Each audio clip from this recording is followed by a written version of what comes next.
Good evening, folks, and welcome to Ridgecrest Talk. I'm Al Huey, along with my partner, Robert Eierman, and we're honored to have a special guest tonight, the mayor of Ridgecrest, Miss Peggy Breeden. Thanks for being with us, Peggy. Thank you, sir. My honor. Thank you, Peggy. Thank you. My honor to be with you all, too. There's been a little interest raised in the last few weeks on an agenda item that kind of popped up. The Indian casino. So we've had the initial meeting 3 weeks ago, and then last week we had a town hall, and then we had city council special meeting this past Wednesday, and then we're scheduled again for... This past Wednesday was a normal city council meeting. Oh, it was okay, normal. Yeah. And then this next week we're scheduled for another special meeting, which will be a kind of a town hall format, right? Which theoretically, since this won't air till Thursday of next week, that town hall will have already occurred. That's right. Yes. I forget. Whatever happens there, I do not know about it yet. You're going to have to cover your tracks, so go back. And, so anyway, we've had quite a bit of interest raised. It appears to be not too many people in the middle. There's this group over here that's for it, and then this group over here that's against it. Where's my green button? No.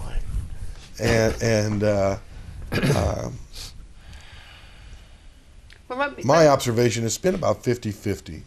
Let me address that if I can. We asked for a lot of input from the people. We asked for them to come and speak to us. We asked for email. I heard you got a couple phone calls. Oh, Lord, yes. My phone bill, thank God I have an unlimited phone message machine system, because I think I'd owe you all about $350,000, but thank God it isn't quite that much. And I'm only exaggerating by 100,000.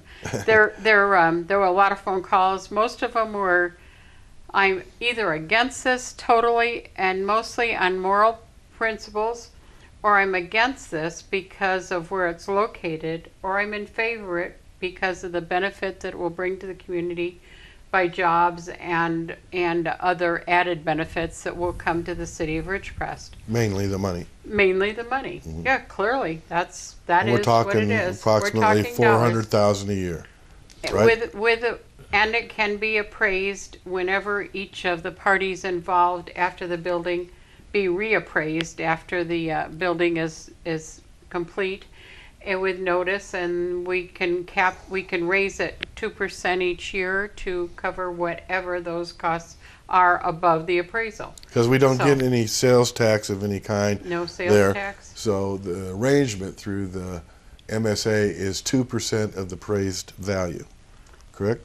Of the 400,000, too. You get the 400,000, and then you can raise it 2%, and that's where that money comes along. Oh. Additionally, there's I thought the 400,000 was the ballpark figure of what it was going to be appraised. That's what they're thinking. But who knows what it's really going to be, because it isn't going to happen tomorrow. Right. And we're talking, even if it's all approved and goes through, I would imagine with NEPA and all the other processes, it'll be at least 2 years, maybe even longer. I have no idea. So, doing math in my head real quickly, 2%. Now, if the building's going to be, or the complex is going to be about $29 million to build. That's what they're saying. Okay, so one would presume that in rough numbers, you'd think that the appraisal would be somewhere around $30 million. No, I think it's 13 million. I have no idea, because the 29 million was the total after everything is done. Their guess, I heard White say somewhere around 13 million. Okay, 13 what million they believe it'll be appraised would be at. phase one Right. situation. Okay, so what's 2% of 13 million? Isn't that like 260,000? And you add the other that was 128. that was my point. Yeah, then the additional is 128,000 that would go to support the police department and the fire department. Now the city pays Kern County right now, and pulling this off the top of my head, but I think it's correct, $400,000 a year for fire service. And then they also, the developer and the tribe will pay $80,000 for a one-time payment of a police vehicle. Now, as you noticed last Wednesday night, the chief mentioned that they are going to have, and I believe he said, 25 police, security people at the hotel operating 7 days a week for every shift. And that was where they would cover that. And he talked about the close relationship that he hoped to develop should this happen with the security. And I think he's thinking the $80,000 is good, and the $128,000 that goes for police and fire is an opportunity to, and you aren't going to have two police officers from the city of Ridgecrest sitting outside the place. Right. No, They're no. just going to be there on an as-needed call, and I like that. I think of other bars and in other areas, and as well, I'm sure the same must be here. If there's an issue at a particular facility, they're going to what do they call those people? Their security. I think that they call Bouncers? them Bouncers, ambassadors. ambassadors, bouncer ambassadors, nice guys. They try to solve it themselves. Right. It isn't Of in course. their. They want to make sure that the people are comfortable, and sometimes when it gets out of hand, then you have to call the police department. This way, with a close working relationship with the police department and the chief, And that's what the that chief said, it will happen a whole lot quicker. They won't try to solve it themselves. They'll take care of. They'll call for help. Let me And get- should there be a problem? Let me get back to money for a second. Okay, money. Money, Sorry. yeah. My bet is that the people that visit from out of town, and they were guesstimating maybe 180 per day or 160 per day average. I don't think that they'll go in, drive to the casino, go in, do whatever they're going to do, That's- and leave town. So they're probably going to spend some additional money in Ridgecrest. Has anybody figured out how much that would Well, if be? you only assume 100 of them stayed a day, and spent $20 a person for food, which is kind of pretty cheap. Yeah. And if you spend, say, $80 to $100 for a room, you're talking about 10% of that TOT We're coming going to have back. to cut you off. Yeah. Keep that in mind. We've got to keep that take in a mind, break. 'cause we got to go to Okay. break. Join us on the other side, folks. We'll be right back with Peggy Breeden, Mayor.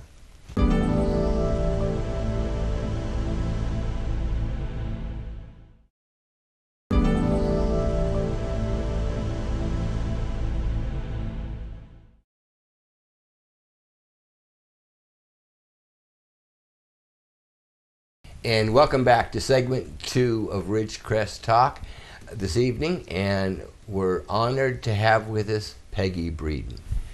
We were talking about the money that, in addition to the direct money that the casino will pay, the additional funds that will come into the community from all the other money that visiting People shopping, eating, and staying in town in one of the hotels. Right. I judge it, if you look at the 10%, that this is the highest tax that anybody in this community pays for the transient occupancy tax, is 10% of whatever is spent by the people staying at the hotels who stay there for less than 30 days. After 30 days, there is no TOT tax. Right. But let's assume that they only spent $100 at the hotels. And if you figure that 100 people a day spend $100 at the hotel, that's $1,000 a day that would come, 10,000. $10,000 a day that would come into this community, and the TOT would get that $1,000. If you look at some of the other hotels, and I was just looking at the other day what the other hotels were paying, and the highest ones are, one is about $300,000 a year, and the other is about that same, and you can imagine who it is. The other one is about $300,000 a year that comes into the community, into the city, excuse me, for TOT tax. We didn't even include that money that the people would pay staying here into the benefits of the community, nor did we calculate in what the approximate cost and the benefits derived therein from the 1.75% sales tax when Right. people come in here and eat or shop or do. And that has never been entered into the equation because it's kind of hard to imagine exactly what it's going to be, and we don't want to make book on something that we do. No, understand. We don't. So, But the other point I was going to make, later this year, Super Walmart's going to open.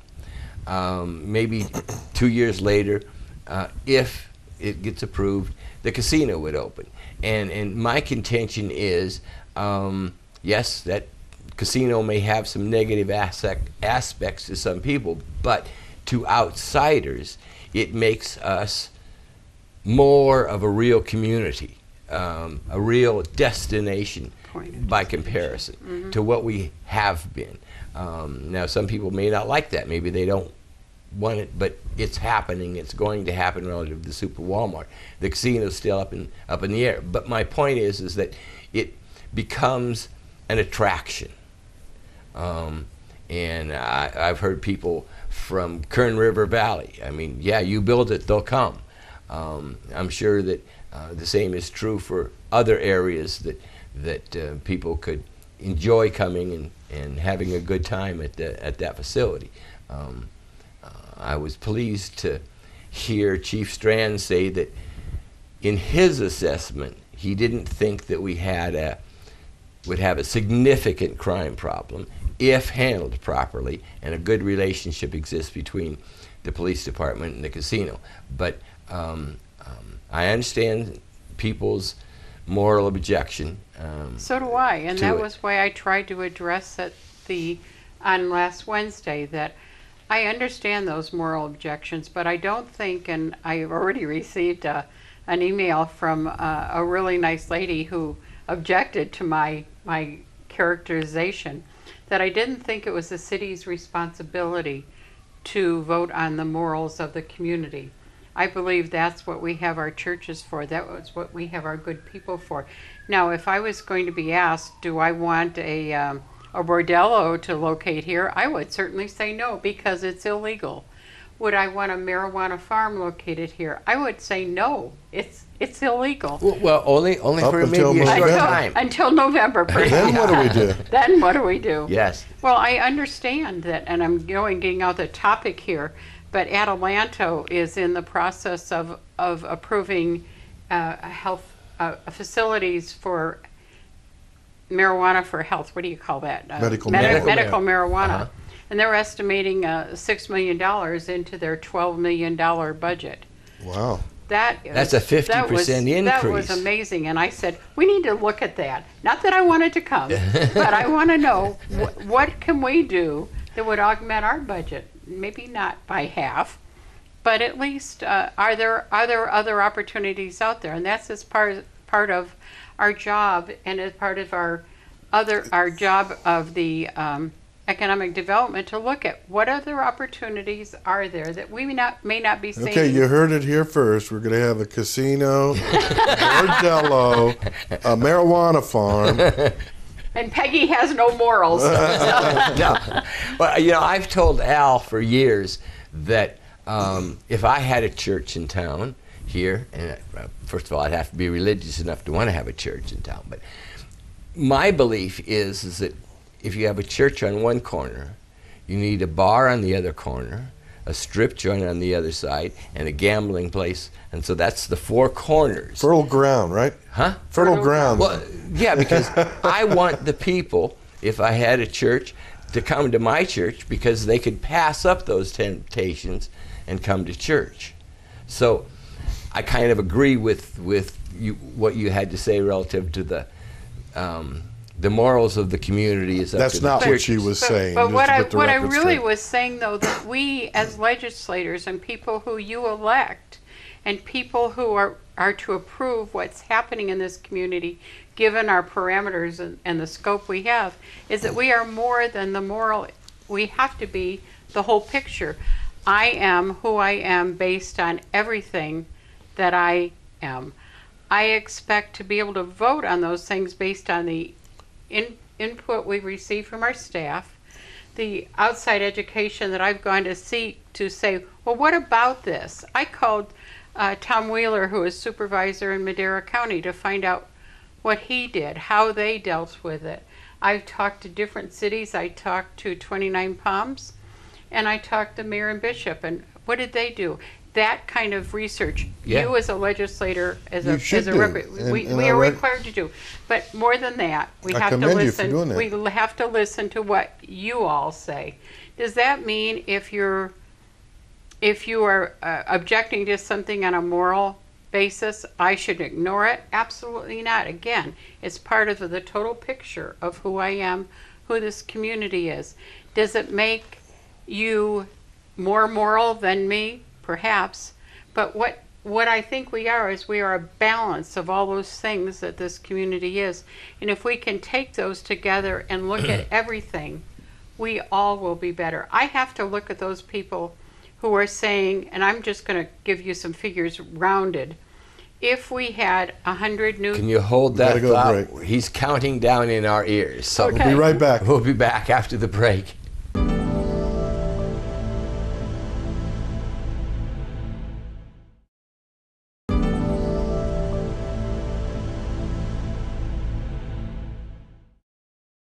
Welcome back, Ridgecrest Talk, Thursday night edition. Al Huey here, along with Robert Eierman. Our last segment here with Peggy Breeden, talking about this casino thing.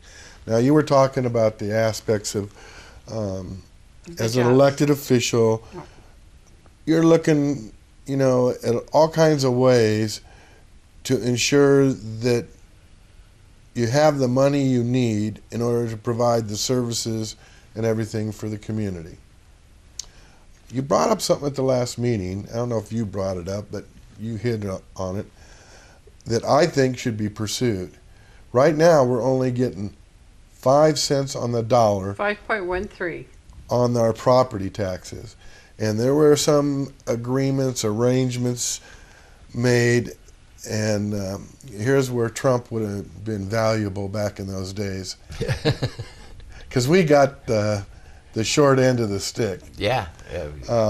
And you mentioned you'd like to look into that to see if there's a possibility of renegotiating. I think it's important we do that because all the income, I think of in I believe it was 1995, the city council voted to not accept or to not force the United States government to give us money that was payment in lieu of taxes, the PILT funds.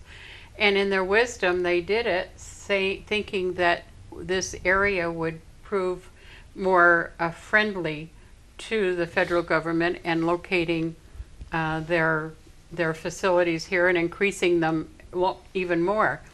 I think I know we are looking into that now. How can that be renegotiated, changed? Everybody, the county even gets PILT money from the federal government. I think I don't say the city council did wrong in 1995. I will. Here. I'll say that. Okay. Well, I don't know that. I don't know the circumstances, and but it's so worth renegotiating with the feds. I want to look at it. And with the county. That was the year the first BRAC. I wonder if that was part of it. That was, and I think we got a strong position. They've taken away the jail, and we've been paying this $400,000. Well, this was the federal government, though. This is the federal government who took the PILT funds. Yeah, but I'm talking the property taxes. The majority goes to the county, right, and the state. Actually, the majority of it goes to the schools. If you look at that graph we had. I may be wrong, so folks, if I'm wrong, my apologies to all of you. But I think the graph we saw that the majority of it went to the schools. Yeah. The property tax. Yes. I believe it did. Okay. And so a county got, I think ours was a little slash, and then the county was here, and I think some of the other organizations were here, and then the school was here. They deserve it. I'm not saying they don't. Right. I just want to look at it again. And well, I hope we pursue that. I do. I definitely want to. That's one of my goals back for the future. Back to the casino real quick. A couple of things came up in my mind. They've really been answered, but I wanted to bring them up on the air. Was the casino is approved 5, 10, 15 years down the road, and this has happened in other small communities now, not big casinos, Indian casinos, but small ones. The casino closes. What happens to the land? And I understand the answer I got, well, it would become government land, just like as if the base were to close. Compact, yeah. And don't know, but maybe the government would offer the land back to the city. You don't know. And that's what I asked. Can we have in there a condition of it that if that happens, that we are first in line for the right of refusal to take it back for whatever. And all it is. And what answer did you get to that question? No, I haven't. I just want to, I said to staff, I'd like to see that in the I mean, I think I know the MSA. answer. I think the federal government will tell you to pound sand. Perhaps, but it can't hurt to have Can't it in hurt to there. ask. No, it does not hurt to ask. Yeah. I just said don't have any. And then the other part of that is we have this MSA, and we discussed about $400,000 a year going to the city. What if 2-3 years after the casino opens, the pipe dries up? You don't get it. And I was thinking, well, it's the Indians, and you can't sue the Indians. But I was told, but under the MSA, the developer would have to would be the one the city could go after legally. So. Okay.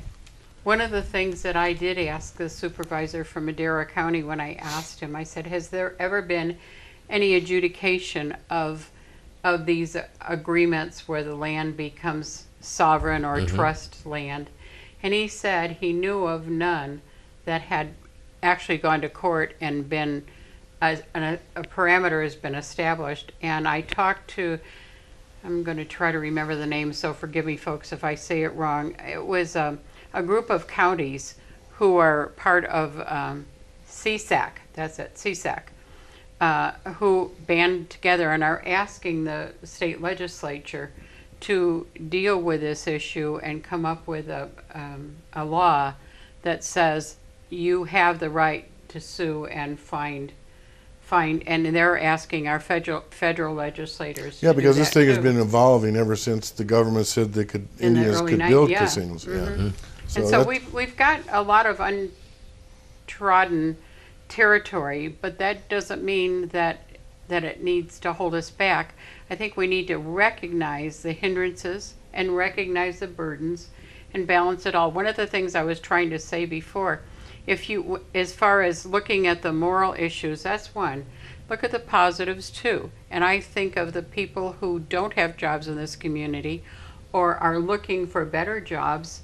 And if you just, I'm just going to say an easy number, 100 jobs, even though they're promising, I believe, at full build out about 250.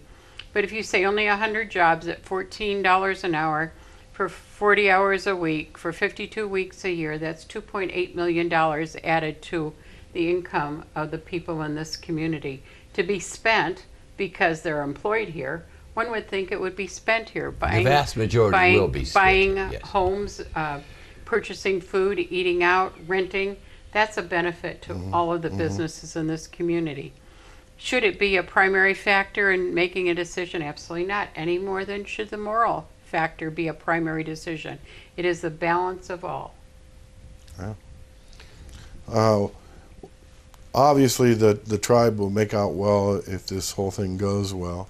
The city will make out well. And the city will developer make out will well. make out well. And I heard there's a lot of people going on these genealogy sites now trying to find out if they have any Indian blood in them. So I don't know. We might try that. Gee, yeah. Yeah. But there was, as they said, I think one of the, when George mentioned that the tribe, We only got 10 seconds. Quick. Yeah. I won't say it then, Okay. listen to the video that was on last Wednesday. But please, I won't say anything because it'll be a week from There'll be one more meeting. one more meeting, but it'll be after we air. But then the following meeting is when you're going to have a vote on it, right? I don't know that. Okay. I don't even know That's that what's it's planned, on the but things agenda. could change. No, it is not planned. We don't have anything on the agenda Oh, yet. okay. Okay. So Yeah. so keep tuned to your newspaper and events, and we'll talk more about this another time. And thanks for letting us overrun. Yeah. Bye.